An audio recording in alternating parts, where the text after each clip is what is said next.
Hello my dear NEET aspirants. हम लोग आज अपना क्रैश कोर्स का अगला टॉपिक जिसका नाम है रेडॉक्स रिएक्शन वो पढ़ने जा रहे हैं। बेटे, रेडॉक्स रिएक्शन से क्वेश्चंस आते हैं। कोई ऐसा नहीं है कि इससे क्वेश्चंस नहीं आते, क्वेश्चंस तो इससे आते हैं, लेकिन कोई बहुत ज्यादा बल्क में नहीं आते। रेडॉक्स रिएक्शन का बहुत सारा पार्ट आप लोगों को इलेक्ट्रोकेमिस्ट्री में यूज हो जाता है। रेडॉक्स रिएक्शन काफी इंपॉर्टेंट है क्योंकि बिना इसको समझे ऑक्सीडेशन रिडक्शन आप इलेक्ट्रोकेमिस्ट्री जैसे टॉपिक्स के क्वेश्चंस नहीं कर सकते। तो थोड़ी सी बातें, कुछ चीजें आज मैं इसके बारे में बात करूंगा, उसके बाद कुछ जो इसके आए हुए इंपॉर्टेंट क्वेश्चंस हैं उसकी भी बात करूंगा। लेकिन पहले आज मैं आप लोगों को इसके बारे में कुछ चीजें समझाऊंगा, और अगर वो चीजें आपको समझ में आ गई तो रेडॉक्स रिएक्शन आपके लिए काफी आसान हो जाएगा। देखिए, मैं आपको पहले कुछ चीजें बेटे समझाऊंगा। तो हम लोग आज रेडॉक्स रिएक्शन के बारे में थोड़ी सी बातचीत करेंगे, उसके बाद जो है आगे के क्वेश्चंस की बात। बेटे, रेडॉक्स रिएक्शन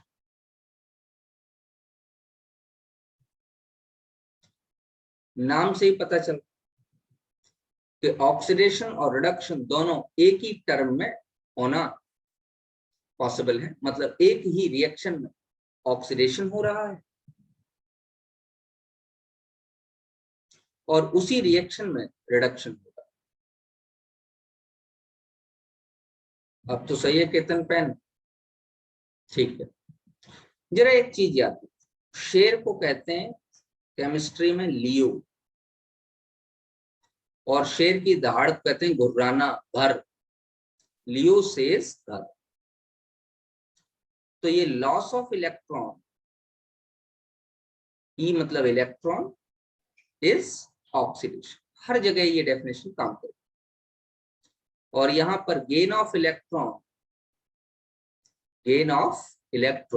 इज रिडक्शन। अब ये कहीं पर भी हो, जैसे मैं कहूं SN2 पॉजिटिव कन्वर्ट हो रहा है SN4 पॉजिटिव, तो ये कब कन्वर्ट होगा? जब ये दो इलेक्ट्रॉन लूज कर।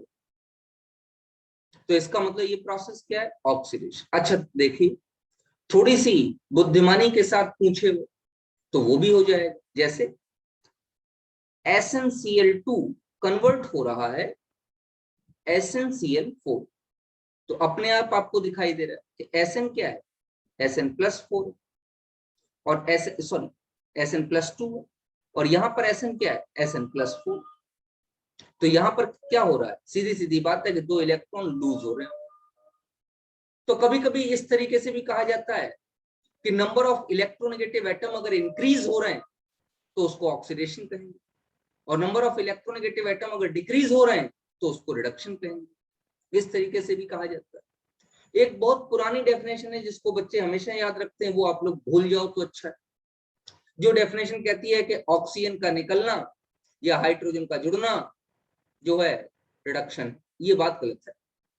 जैसे मैं एक एग्जांपल आपको दूं कि अगर मैं यहां पर इथाइलिन का CH2 double bond CH2 ethylene का KMnO4 के साथ, ठंडे KMnO4 के साथ गर्म नहीं करेंगे बेटे, KMnO4 के साथ एल्कलाइन होना चाहिए, 1% एल्कलाइन KMnO4, इसको बायर्स रिएजेंट भी करें तो यहां पर ऑक्सीडेशन हो जाएगा और यहां पर इथाइलिन ग्लाइकॉल बन जाएगा।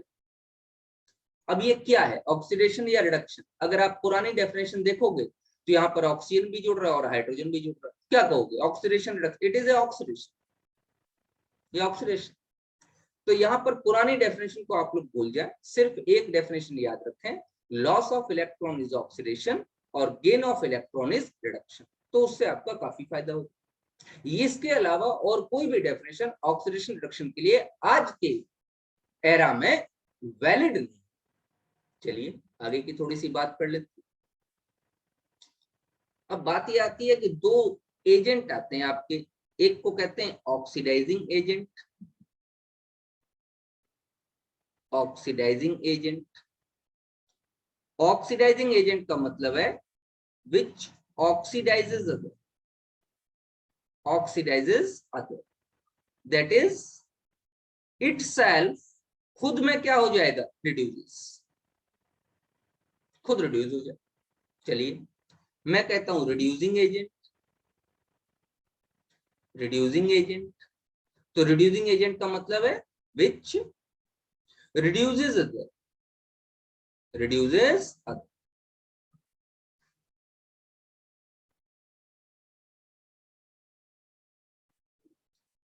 That is itself oxidizes। Ankit oxidation state calculate करो फटाफट, आपको समझ में आ जाएगा। अब जरा ध्यान से देखिए, चलो मैं एक डेफिनेशन और लिख देता हूं अंकित आपके लिए, एक डेफिनेशन और लिखता हूं। इफ द ऑक्सीडेशन स्टेट या oxidation number is increasing, process is oxidation। If the oxidation number is decreasing, process is reduction। अब समझ में आ गया, वेरी गुड, ठीक है, समझ में आता रही। तो इस तरीके से जो है ऑक्सीडाइजिंग या रिड्यूसिंग एजेंट आपसे पूछे जा सकते हैं। तो ध्यान देना, जो रिड्यूसिंग एजेंट होगा उसका खुद में ऑक्सीडेशन होगा, और जो ऑक्सीडाइजिंग एजेंट होगा उसका खुद में रिडक्शन।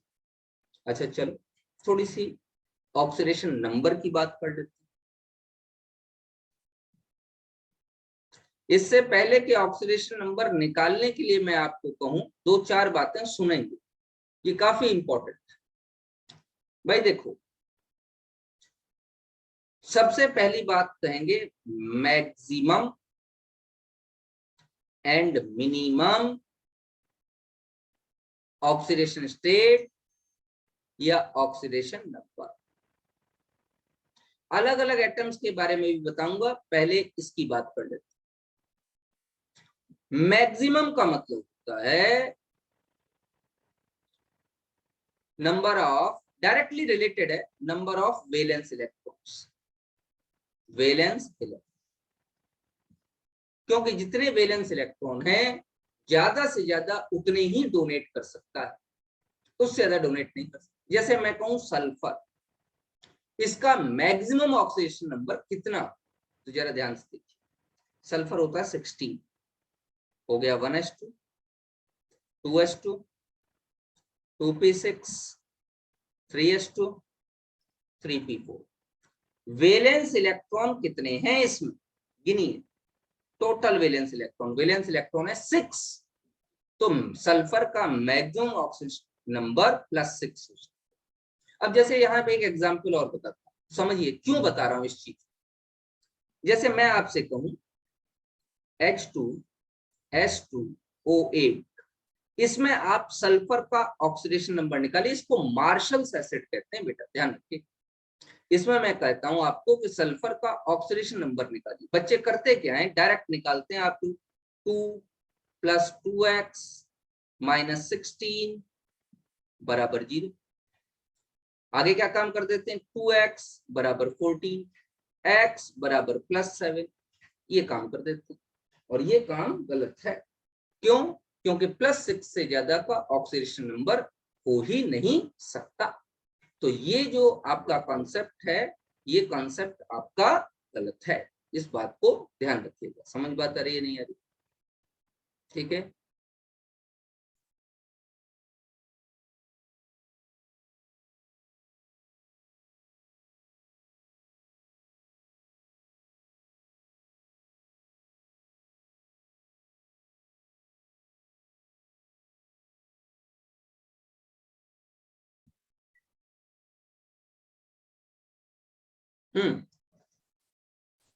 तो ध्यान दीजिएगा इस चीज को कि मैक्सिमम ऑक्सीडेशन नंबर +7 ही हो सकता है, +6 ही हो सकता है।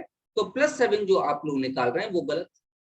तो इसका मतलब थोड़ी सी केमिकल बॉन्डिंग की आपको जानकारी होनी चाहिए अगर आप जो है निकालना चाहते हैं। जैसे देखिए,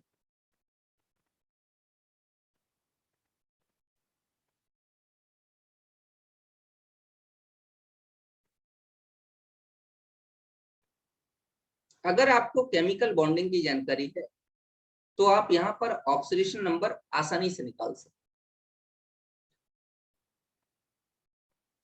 मेटल्स के बारे में बताऊंगा बेटा आपको, +7 होता है, आप गलत निकाल रहे हैं केतन। Mn के लिए +7 होगा, +6 नहीं बच्चे, कैसी बात कर रहे हो। अभी बताता हूँ मेटल्स के बारे में, 2 मिनट, मेटल्स भी बताता हूं। जरा ध्यान से देखिए, बाद बाकी सभी ऑक्सीजन किसी और एटम से बॉन्डेड है, पहली बात तो ये। जहां पर भी ऑक्सीजन डायरेक्टली ऑक्सीजन से बॉन्डेड है और दोनों के बीच में सिंगल बॉन्ड लगा है, वहां परऑक्साइड लिंकेज हो जाएगी, तो -1 इसकी हो जाएगी और -1 इसकी। बाद बाकी सब की, सारे ऑक्सीजन की -2। अब आप अगर निकालोगे तो you can easily get the oxidation state of -6। अच्छा सर, अगर मतलब स्ट्रक्चर देख के डायरेक्ट निकाल सकते हैं? हाँ निकाल सकते हैं। थोड़ा सा अगर स्ट्रक्चर बनाने की जानकारी हो तो आप स्ट्रक्चर देख के डायरेक्ट निकाल सकते हैं। वैसे तो ऊपर वाला जो मैंने आपको बताया उससे आपका निकल ही जाएगा, समझ बता रही नहीं आ रही, क्योंकि इन दोनों की -1 रख दो तो डायरेक्ट निकल जाएगा, फिर आपका +6 आएगा। और ये गलत जो आप लोग करते थे ये नहीं हो पाएगा। अच्छा, अगर हम स्ट्रक्चर देख के डायरेक्ट निकालना चाहें तो हाँ निकाल सकते हैं, वो भी तरीका बताया दे रहा हूं आप लोग। स्ट्रक्चर अगर आपके पास है तो स्ट्रक्चर देख के आप डायरेक्ट उसको कैलकुलेट कर सकते हैं। कैसे, जरा ध्यान से देखिए, मैंने यही तो स्ट्रक्चर बनाया था आपके लिए।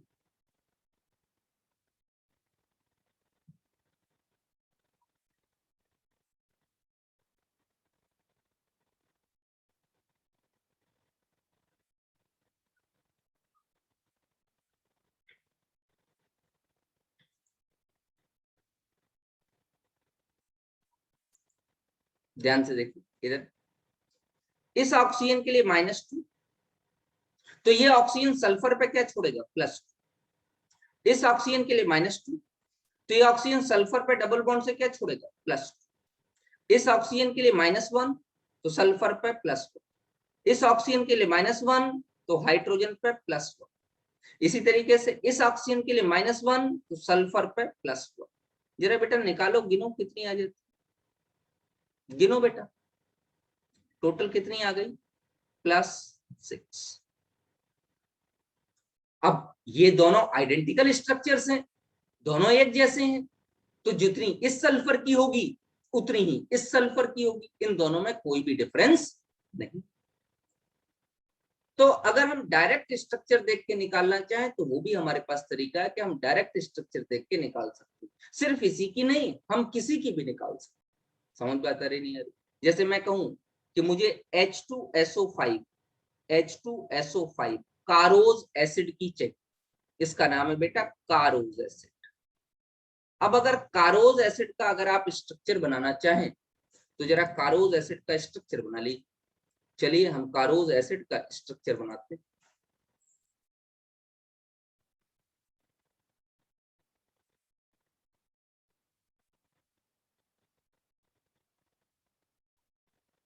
ये है बेटा कारोज एसिड,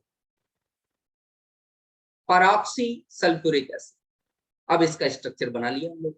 अब अगर स्ट्रक्चर से आप निकालना चाहें तो डायरेक्टली आप स्ट्रक्चर से निकाल सकते हैं। देखो बेटा, ऑक्सीजन की कितनी है? -2, तो ऑक्सीजन सल्फर पे कितनी छोड़ेगा? डबल बॉन्ड है, +2 छोड़ेगा। ऑक्सीजन कितनी है? -2, कितनी छोड़ेगा बेटा? +2 छोड़ेगा। इस ऑक्सीजन कितनी है? -1, इसकी कितनी है? -1, तो यहाँ कितना छोड़ेगा? +1। इसकी ऑक्सीजन कितनी है? इधर से -1 तो इधर से +1, इधर से -1 तो हाइड्रोजन पे +1, तो यहाँ पर क्या हो जाएगी? जरा गिनो बेटा, +6। अगर आप डायरेक्ट अपने तरीके से निकालते हो तो गड़बड़ निकल आएगा। आप करोगे 2 + x - 10 = 0 और x = +8, ये बेटा आपका गलत हो गया, क्योंकि +8 तो हो ही नहीं।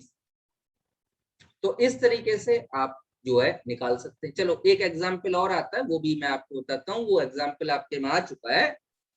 मैं पहले क्रोमियम के बारे में बता देता हूँ। क्रोमियम 24 होता है बेटा। अब मेटल्स का सुनो, लास्ट में हो जाएगा 3d5 और 4s1, 3d5 और 4s1 जो है इलेक्ट्रॉनिक कॉन्फ़िगरेशन हो जाएगा। 3d5 4s1 वैलेंस इलेक्ट्रॉन की अगर मैं बात देखूं तो वैलेंस इलेक्ट्रॉन जो होते हैं वो 6 हैं। तो इसकी जो मैक्सिमम ऑक्सीडेशन स्टेट आ जाएगी, oxidation state that will be equal two plus maximum oxidation state इसकी +6 आ जाएगी। अब अधिकतर जो है, अब बच्चे कहेंगे सर मिनिमम क्यों नहीं निकाल रहे, चलो मिनिमम भी निकालते। मिनिमम ऑक्सीडेशन स्टेट मेटल्स के लिए चुपचाप 0 लिख लो, क्योंकि मेटल्स कभी भी निगेटिव ऑक्सीजन स्टेट शो नहीं करते। सल्फर के लिए चलो सल्फर की निकाल। यहां पर मैंने क्या कहा, इस इलेक्ट्रॉनिक कॉन्फ़िगरेशन को जरा बाहर बना लो। 3s2 हो गया और 3p में 4 इलेक्ट्रॉन, तो कितने इलेक्ट्रॉन और चाहिए जो पूरा का पूरा कंप्लीटली फिल्ड हो जाए? 2 इलेक्ट्रॉन और चाहिए। तो अगर मिनिमम ऑक्सीडेशन स्टेट की बात करेंगे तो 2 इलेक्ट्रॉन और चाहिए, तो 2 इलेक्ट्रॉन और चाहिए, तो that is equal to minus. जितने इलेक्ट्रॉन और ले रहा है कंप्लीट स्टेबल कॉन्फ़िगरेशन में आने के लिए, वही उसकी मिनिमम ऑक्सीडेशन, मतलब सल्फर -2 से नीचे नहीं शो कर सकता और +6 से ऊपर नहीं शो कर सकता किसी भी कीमत पर। मतलब आपका आंसर अगर गलत आ रहा है तो तुरंत पता लग जाए कि -2 और +6 के बीच में आंसर आ रहा है तो ठीक है, और अगर इसके बीच में नहीं आ रहा, इससे ऊपर नीचे आ रहा है तो गड़बड़। चलिए, अच्छा तो हम मेटल्स के लिए ऐसा क्यों नहीं यूज कर रहे? बेटा अगर मेटल्स में आप करोगे तो यहाँ पे 6 अनपेड इलेक्ट्रॉन है, तो क्या 6 पेयरिंग कराओगे? करानी तो पड़ेंगी, करानी पड़ेगी। तो क्या -6 शो करेगा? नहीं शो करेगा भाई। मेटल्स कभी भी निगेटिव में ऑक्सीडेशन स्टेट शो नहीं करते unless and until it is a coordination compound. अगर कोई कोऑर्डिनेशन कंपाउंड है तो हो सकता है कोई एक आध वेनेडियम जैसा कोई मेटल -1 की या माइनस की ऑक्सीडेशन स्टेट शो कर दे। बाद बाकी मेटल्स कभी भी माइनस की ऑक्सीडेशन स्टेट शो करने की टेंडेंसी कभी नहीं रखते बेटे, ये ध्यान रखिएगा। तो मेटल्स के लिए परेशान न होना मिनिमम के लिए, मेटल्स में मिनिमम हमेशा 0 पाई जाएगी। तो मेटल्स के लिए मिनिमम कितनी ऑक्सीडेशन स्टेट हो गई? 0। अच्छा चलो, क्वेश्चन पूछा जाता है CrO5, ये हर कई बार पूछा गया है लगातार। इसका बटरफ्लाई स्ट्रक्चर होता है, बटरफ्लाई स्ट्रक्चर होता है। तो जरा बटरफ्लाई स्ट्रक्चर की बात कर लेते। CrO O O O और ये बेटे एक बात बताइए, मैंने क्या बताया आपको, ऑक्सीजन जब कभी भी ऑक्सीजन से सिंगल बॉन्ड से बॉन्डेड होगा तो उसकी ऑक्सीजन स्टेट हम -1 लिखते हैं। तो ये भी -1, ये भी -1, ये भी -1, ये भी -1, सब अपना अपना प्लस क्रोमियम को देंगे, तो इसके लिए +4 आ गई, और ऑक्सीजन की -2, तो ये भी देगा तो ये +2 दे देगा इसको। तो +4 और +2 कितनी हो गई? टोटल हो गई +6। अच्छा चलो एक जादू बता, सोचो आपको स्ट्रक्चर नहीं पता, आपको स्ट्रक्चर समझ ही नहीं आ रहा कि स्ट्रक्चर क्या होगा क्या नहीं, कोई बात नहीं, आप इसकी जैसे निकालते हो वैसे ही निकालो, मुझे कोई प्रॉब्लम नहीं। निकालो x - 10 बराबर 0, x बराबर +10। चलिए इसको आंसर में मत लिखो, आप देखो कि मैक्सिमम ऑक्सीजन स्टेट क्रोमियम की कितनी है? +6 है। अगर कहीं पर भी मैक्सिमम ऑक्सीजन स्टेट पार हो रही है, पार हो गई या नहीं हो गई? +6 से +10, ये तो पार हो गई, तो ये आंसर तो गलत है। तो आपका जो नियरेस्ट पॉसिबल 99% करेक्ट हो जाएगा, आंसर लिखा हो +6। जो मैक्सिमम हो, अगर मैक्सिमम पार कर जाए और आपको स्ट्रक्चर नहीं मालूम तो चुपचाप जो मैक्सिमम वाली है उसको लिखाइए, 99% बातें बार आपका आंसर सही, ये मैं आपको बताया। तो अगर कहीं पर भी मैक्सिमम ऑक्सीजन स्टेट पार कर जाए तो इस बात का ध्यान रखना, तो चुपचाप मैक्सिमम लिखना। क्लियर? चलिए कुछ ऐसे क्वेश्चंस हैं जिन क्वेश्चंस में अलग अलग जो है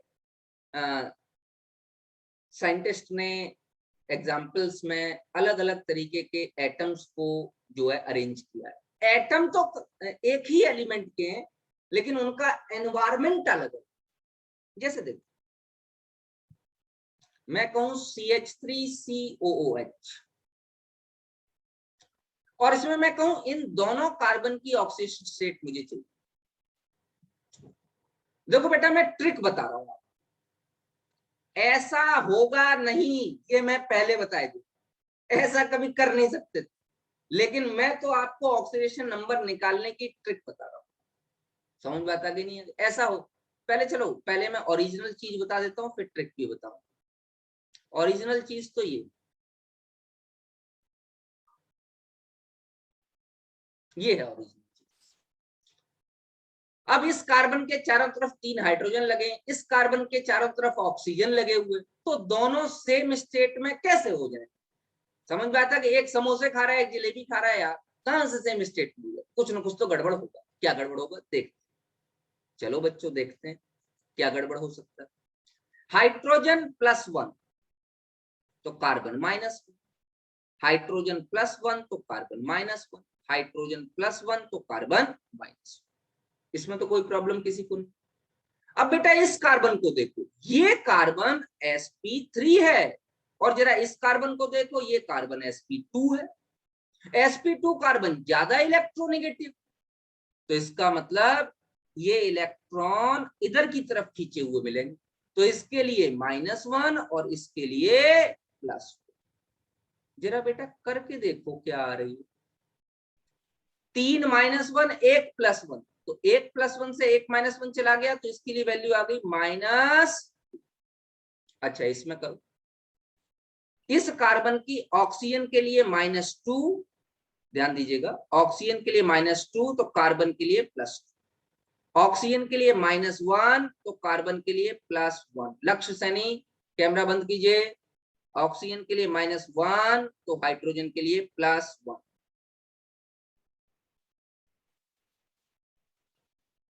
समझ बात आ रही है नहीं आ रही? अब जरा ध्यान से देखिए, इसके लिए कितनी आ गई, +1 से -1 खत्म, जरा ध्यान दीजिए इस कार्बन के लिए, +1 से -1 खत्म, तो इस कार्बन के लिए आ गई प्लस। अब जरा ध्यान दीजिए, अगर मान लो कि स्ट्रक्चर में कोई समस्या आ जाए और आपको इस तरीके से न समझ में आ रहा, वैसे तो मैंने बता दिया बहुत ही आसान तरीका है, तो एक काम करो इसको तोड़ लो। ये तो दिखाई दे रहा है कि कार्बन के पास COO, ये ज्यादा इलेक्ट्रोनेगेटिव है, sp2 कार्बन है, ये कार्बन कैसा है sp2 है, ये कार्बन कैसा है sp3 है। तो वैसे तो टूट नहीं सकता, ये बॉन्ड काफी स्ट्रॉन्ग होता है, फिर भी तोड़ दो, CH3 पे पॉजिटिव लगा दो और COOH पे नेगेटिव लगा दो। अब निकालना जरा ध्यान से, कार्बन की X +3 बराबर +1, सेम हाइब्रिडाइजेशन हो तो 0, तब आप कुछ नहीं कर पाएंगे दोनों के बीच, ये ध्यान रखो, ये हो जाएगा। वो भी बताता हूं अभी आपको। तो x बराबर कितना हो जाएगा बेटा, माइनस, क्या -2 आ रहा है? हाँ यहाँ -2 ही आ रहा है। अच्छा इसके लिए निकालो, x -4, 2 ऑक्सीजन है मैंने डायरेक्ट लगा लिया, +1 बराबर -1, तो x -3 बराबर -1, तो x बराबर +2। ऐसे आप निकाल सकते। ऐसे ही एक बहुत प्यारा सवाल है, एक तो ये सवाल मैंने आपको बताया, एक बहुत प्यारा सवाल है, वो भी जरा ध्यान से देखिए। एक सवाल आपका है CaOCl, ब्लीचिंग पाउडर। इसमें कहता है दोनों क्लोरीन की निकालो। देखो बेटा, इसमें अगर आपसे आंसर पूछे, इसका आंसर क्या होगा मुझे बताओ। पहले पहले एसिटिक एसिड का आंसर बताओ। एसिटिक एसिड का आंसर होगा -2 और +2। जीरो मत लिखाना, गलत हो जाएगा, नीट का एग्जाम है। अगला CaOCl, बेटा ये टूट जाएगा, Ca2 पॉजिटिव में,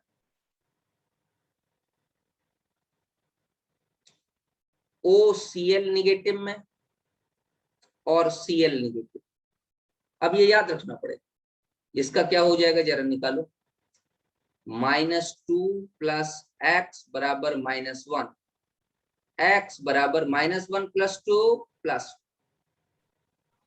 और क्लोरीन के केस में क्या हो जाएगा, x बराबर -1। ये हो जाएगा।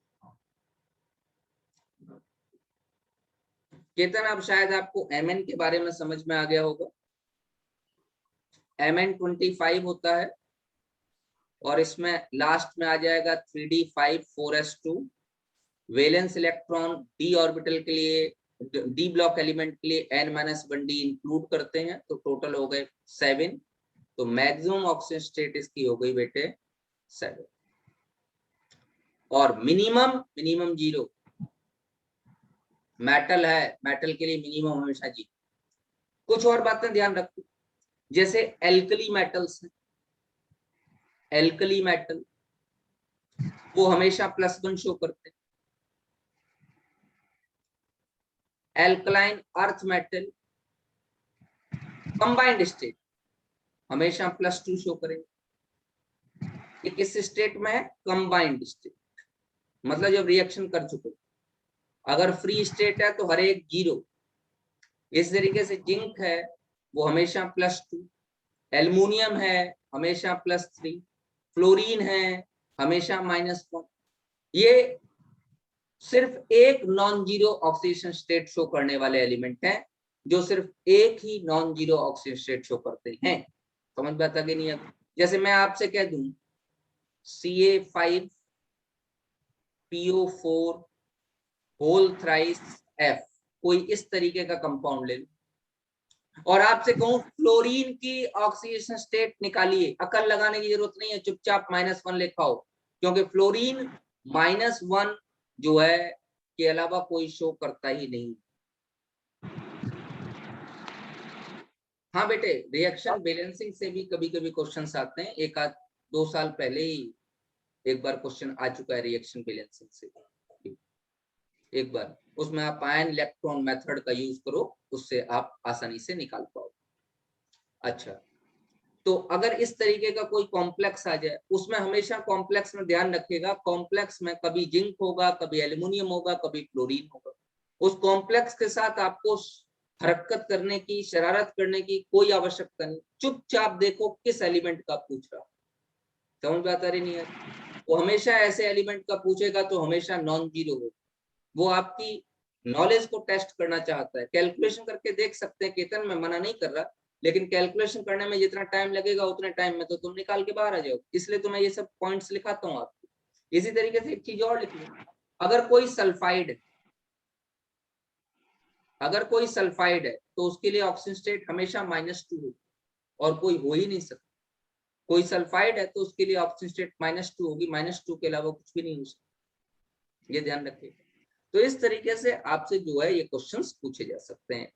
तो ये maximum minimum oxygen state, oxidizing reducing agent, chemical bonding के कॉन्सेप्ट, अगर ये आप बेटा याद रखोगे तो आप ऑक्सीडेशन नंबर आसानी से निकाल पाओगे। अब जरा कुछ क्वेश्चन करके देख लेते हैं हम लोग। जैसे इसमें देखिए, कह रहा है कि what is the change in oxidation number of carbon in the following reaction. In reaction में ऑक्सीडेशन नंबर का क्या चेंज। तो ऑक्सीडेशन नंबर का चेंज निकाल लेते हैं बेटे, जरा ध्यान से देखिए। भाई CH4 कह रहा है, CH4 में क्या हो जाएगा? प्लस, हाइड्रोजन तो +1 ही शो करेगा, बोलो भैया। तो कार्बन क्या शो करेगा? -1। तो टोटल कितनी हो जाएगी? हर एक के लिए -1 -1 -1 -1, टोटल कार्बन कितनी हो जाएगी? -4। अच्छा, CCl4 है तो क्लोरीन -1 शो करेगा, तो कार्बन क्या शो करेगा? +1। तो इस केस में क्या हो जाएगी बेटा? +4 हो जाएगी। तो आंसर क्या हो जाएगा? -4 से +4 में कन्वर्जन हो रहा है। The answer will be, very good, सभी ने आंसर सही निकाला। Answer will be, your answer will be. कह रहा है कि correct order of nitrogen compounds in its decreasing order of oxidation state. बहुत ही आसान सा क्वेश्चन है, ये सारे ऐसे क्वेश्चन आए। HNO3 में कितनी है नाइट्रोजन की? +5। NO में कितनी है नाइट्रोजन की? +2। N2 में नाइट्रोजन कितनी है? 0। NH4Cl होता है NH4 पॉजिटिव और Cl नेगेटिव, तो NH4 पॉजिटिव के लिए नाइट्रोजन की निकाल लो, -3 हो जाएगी। बोलो भैया, निकाल लोगे ना? x + 4 = +1, x बराबर कितनी हो जाएगी? माइनस, क्या कह रहा है, कौन सा ऑर्डर निकालना है? डिक्रीजिंग ऑर्डर निकालना। तो +5 +2 0 ये तो डिक्रीजिंग ऑर्डर लगा हुआ है। हाँ बिल्कुल सही, ये डिक्रीजिंग ऑर्डर ही है।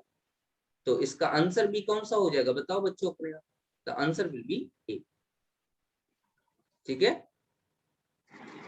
कोमल क्या किया, गड़बड़ कर दिया। Answer will be A. Decreasing order निकालना था ना भैया, -3 सबसे छोटा हो जाता ना मेरे बच्चे, क्या कर रहे हो। Third, hot concentrated sulfuric acid is a moderately strong oxidizing agent। बिल्कुल सही। एक बात और ध्यान रखना, बताया दे रहा, H2SO4 सल्फर अपनी मैक्सिमम ऑक्सीडेट +6 में प्रेजेंट। जहां कहीं भी सेंट्रल एटम अपनी मैक्सिमम ऑक्सीडेशन स्टेट में प्रेजेंट होगा, it will act as strong oxidizing agent. ठीक है, जैसे मैं कहूंगा HNO3, तो HNO3 में नाइट्रोजन अपनी +5 की स्टेट में प्रेजेंट है, वो स्ट्रॉन्ग ऑक्सीडाइजिंग एजेंट की तरीके से बिहेव कर। चलिए क्या कह रहा है ये कि which of the following reaction does not show oxidizing behaviour. मतलब ऑक्सीडेशन रिडक्शन किसमें नहीं हो रहा, सीधी सीधी बात है, जिसमें जो है ऑक्सीडेशन स्टेट चेंज नहीं हो रही, इसमें 0 है और इसमें यहाँ पे क्या है +2 है, इसमें तो चेंज हो रही है। इसमें यहाँ पे सल्फर 0 है, ठीक है, और यहाँ पे किसमें है +4 में है, यहाँ भी चेंज हो रही है। यहाँ पे कार्बन 0 में है और यहाँ पे कार्बन किस में है बेटा, +4 में है, यहाँ पे भी चेंज हो रही है। यहाँ पे कैल्शियम +2 में है, यहाँ पे भी कैल्शियम +2 में है। यहाँ सल्फर +6 में है, यहाँ पे भी सल्फर +6 में है। यहाँ फ्लोरीन -1 में है और फ्लोरीन तो चेंज करते नहीं है। The answer will be answer number D. क्यों, आंसर नंबर डी में कोई भी एलिमेंट अपने, ऑप्शन नंबर डी में कोई भी एलिमेंट अपनी ऑक्सीडेशन स्टेट में कोई भी चेंज शो नहीं कर रहा, इसीलिए हमारा सही ऑप्शन क्या हो जाएगा, ऑप्शन पर।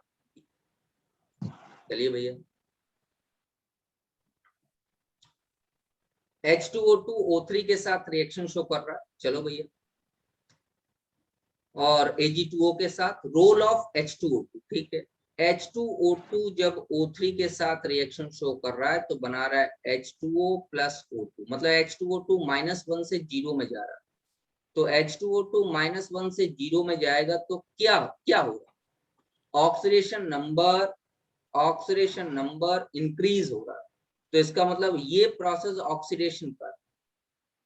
तो अगर H2O2 खुद अपना ऑक्सीडेशन कर रहा है तो वो क्या हो गया, रिड्यूसिंग एजेंट। अगला, H2O2 दूसरे वाले में भी O2 में ही कन्वर्ट हो रहा है, भाई H2O2 दूसरे वाले में भी O2 में ही कन्वर्ट हो रहा है, तो यहाँ पर भी रिड्यूसिंग एजेंट का ही काम कर रहा है। समझ में आता कि नहीं आ गई, यहाँ पर भी H2O2 -1 से 0 में जा रहा है। ऊपर वाला भाई Ag2O था, ये तो था दूसरा वाला Ag2O था, लेकिन H2O2 तो O2 में ही कन्वर्ट हो रहा है। तो -1 से अगर 0 में कन्वर्ट हो रहा है तो अपना ऑक्सीडेशन कर रहा है, तो दूसरे का क्या काम करेगा बेटा, रिडक्शन करेगा। तो दोनों ही केसेस में वो किसका काम करेगा, रिड्यूसिंग एजेंट का काम। 5, देखो बेटा ये इंपॉर्टेंट क्वेश्चन है जिसमें Fe3O4 है, ये दो चीजों का मिक्सचर है, FeO और Fe2O3, इसलिए इसकी एवरेज निकालेंगे और एवरेज निकालने का वही तरीका अप्लाई करेंगे। 3x - 8 = 0 और x = 8/, और कोई तरीका इसमें अप्लाई नहीं हो सकता क्योंकि ये कंपाउंड 2 का mixture. Oxidation state of Cr in CrO5 अपने आप चुपचाप लिख देना +6। अभी अभी आप लोगों ने बटरफ्लाई स्ट्रक्चर बनाया है जिसमें आपने CrO5 की ऑक्सीडेशन स्टेट कैलकुलेट की है। तो आप लोग मैक्सिमम मिनिमम ऑक्सीडेशन स्टेट के बारे में और केमिकल बॉन्डिंग से स्ट्रक्चर के द्वारा ऑक्सीजन स्टेट आराम से निकाल सकते हैं। ये हमारा आज एक छोटा सा टॉपिक था जिसका नाम था रेडॉक्स रिएक्शन।